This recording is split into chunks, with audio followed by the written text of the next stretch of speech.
فرما فلسطین سے چلے مکہ جا رہے ہیں، کیا کرنے جا رہے ہیں؟ بچہ ذبح کرنے جا رہے ہیں، کوئی مرغی اور بکرا ذبح کرنے نہیں جا رہے۔ پھر ان کو تیار کرا کے مینا کی وادی میں لا کر کہ بیٹا اللہ کا حکم ہے تمہیں ذبح کر دو، میرے دل میں تیرے سوا کچھ نہیں ہے، اور اگر تم مجھ سے ناراض ہے تو اپنی ناراضگی دور کر دو، چھری چلا دو۔ تو میرے مالک نے اسماعیل کو نکال کر چھترے کو ڈال دیا، چھترا، اور مالداروں کو پیغام دیا کہ قربانی خوب کرو۔ لیکن ہمارے ملک میں ایک عجب چیز چل گئی ہے، وہ کراچی مجھے لے گئے منڈی میں، تو 5-5 لاکھ کے بکرے کھڑے ہوئے، تو میں تو حیران پریشان ہو گیا، بکرے کی قیمت 5 لاکھ۔ تو یہ میرے ملک میں یا خاص طور پر شہروں میں، کراچی میں تو پاگل ہوئے پڑے ہیں لوگ۔ جو کراچی منڈی انہوں نے دکھائی تو میں حیران پریشان ہو گیا کہ یہ کیا حماقت ہے، نادانی ہے۔ اور پھر ان بیلوں کو وہ پستے کھلا رہا ہے، بادام کھلا رہا ہے، مکھن کھلا رہا ہے، دودھ پلا رہا ہے۔ ان 10 دنوں میں عبادت کا ذوق بڑھنا چاہیے، نوافل بڑھائے جائیں، ذکر بڑھائے جائے، تلاوت بڑھائی جائے، ہمت ہو تو روزے رکھے جائیں، خاص طور پہ 9 تاریخ کا روزہ، پچھلے سال کے سارے گناہ معاف ہو جاتے ہیں، ایک دن کا جو روزہ ہے۔ پھر اس کا دوسرا جو بڑا عمل ہے وہ قربانی ہے، اور یہ قربانی آدم علیہ السلام سے چلی آ رہی۔ وَاتْلُ عَلَيْهِمْ نَبَأَ ابْنَيْ آدَمَ بِالْحَقِّ إِذْ قَرَّبَا قُرْبَانًا فَتُقُبِّلَ مِنْ أَحَدِهِمَا وَلَمْ يُتَقَبَّلْ مِنَ الْآخَرِ۔ اس قربانی کی بنیاد تو آدم علیہ السلام سے پڑی ہے، لیکن ہمیں جو حکم ملا وہ سنت ابیکم ابراہیم، وہ ابراہیم علیہ السلام کی سنت ہے قربانی۔ ایک بہت خوبصورت قصہ ہے اور بہت عجیب و غریب قصہ ہے کہ اللہ پر سب کچھ لگا دینا۔ ایک شخص کو اولاد کے لیے دعا مانگتے مانگتے مانگتے کچھ 60 برس گزر گئے، 65 برس گزر گئے۔ رب ہب لی من الصالحین، یا اللہ مجھے نیک اولاد دے دے، نیک اولاد دے دے۔ نیک اولاد میری 84 سال کی عمر میں، اللہ نے 84 سال کی عمر میں بیٹا دیا۔ بڑھاپے کی اولاد تو دل پکڑ لیتی، اور ابھی چند دن نہیں گزرے تھے کہ اللہ نے کہا جاؤ اسے چھوڑ کے آؤ۔ یہ کہاں چھوڑ کے آؤں؟ جبریل آئے گا تمہیں راستہ بتائے گا۔ تو جبریل انسانی شکل میں آئے، وہ براق کی طرح نہیں یہ سفر ہوا کہ ایک دم میں پہنچا دیا، بلکہ جبریل انسانی شکل میں آئے، اونٹنی پر سوار ہو کر، ابراہیم علیہ السلام دوسری اونٹنی پر، بچہ اور بیگم، اور ان کو فلسطین سے چلایا، اور چلاتے چلاتے چلاتے چلاتے جب مکے کے کالے پہاڑ آ گئے جہاں کچھ بھی نہیں ہے، نہ پانی نہ سایہ، کہ یہاں چھوڑ دو۔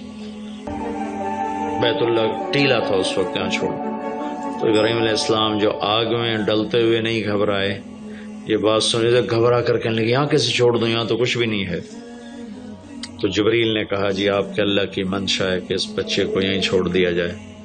تو انہیں وہیں چھوڑا اور واپس چل دیا۔ اور حضرت حاجرہ حیران پریشان ہو گئی، کہاں چھوڑ کے جا رہے ہو، کیوں چھوڑ کے جا رہے ہو؟ جواب نہیں دے رہے۔ 3 میل ان کے ساتھ چلتے نہیں، وہ جواب ہی نہیں دے رہے۔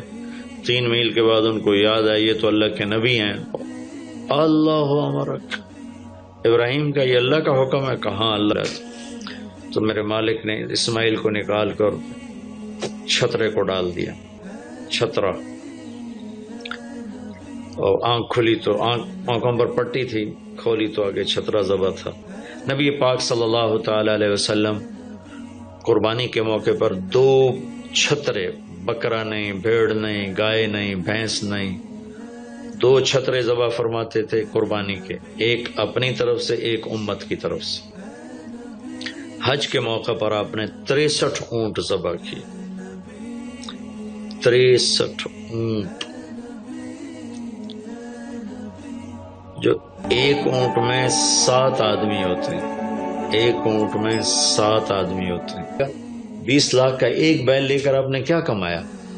کون سی نیکی کمائی آپ نے؟ تو میں اگر کوئی میری بات پہنچ جاتی ہے کسی ایسے میرے بھائی تک جو ایسا شوقین ہے، یقیناً اس نے اللہ کے لیے بہت بڑا قدم اٹھایا کہ 20 لاکھ خرچ کر دیے، لیکن تھوڑی سی نادانی سے کام لیا ہے، بلکہ بہت بڑی نادانی سے کام لیا ہے کہ 20 لاکھ صرف 4-5 من 10 من گوشت پہ لگا دیے، جبکہ اس میں سے 1000 من گوشت نکل سکتا تھا اگر وہ 20 لاکھ کے بکرے لے لیتے، 20 لاکھ کی بھیڑیں لے لیتے، چھترے لے لیتے، دمبے لے لیتے، 20 لاکھ کے گائے عام خرید لیتے اور بچھڑے لے لیتے، تو کتنے غریبوں تک یہ گوشت چلا جاتا۔ تو یہ میرے ملک میں یا خاص طور پر شہروں میں، کراچی میں تو پاگل ہوئے پڑے ہیں لوگ۔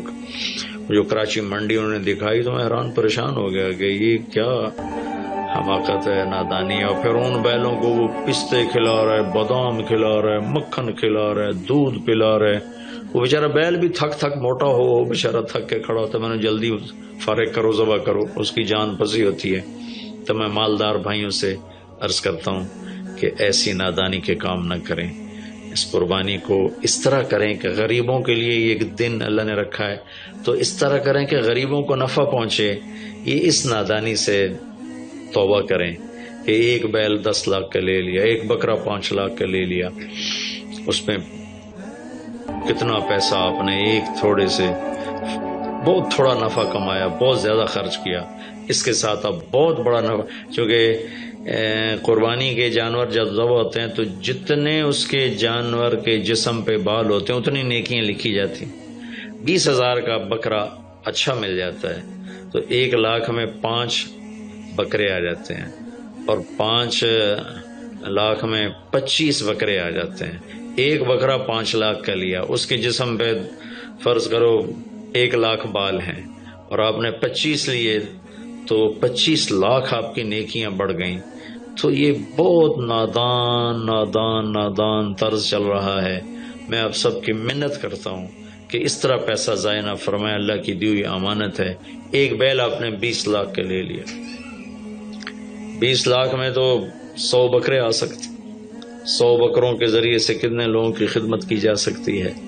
تو اس قربانی کو شوق سے بھی کریں، اور مستحب یہ ہے کہ جس کے جو قربانی کر رہا خود ذبح کرے یا اس کی جگہ کھڑا ہو، اس جگہ ذبح کرنے والے کے پاس کھڑا ہو۔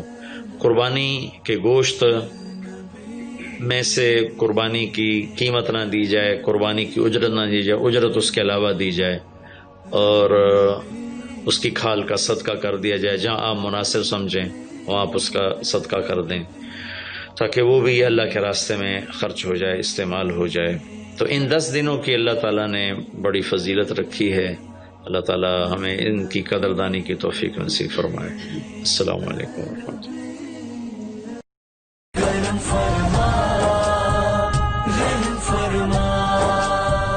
کرم فرما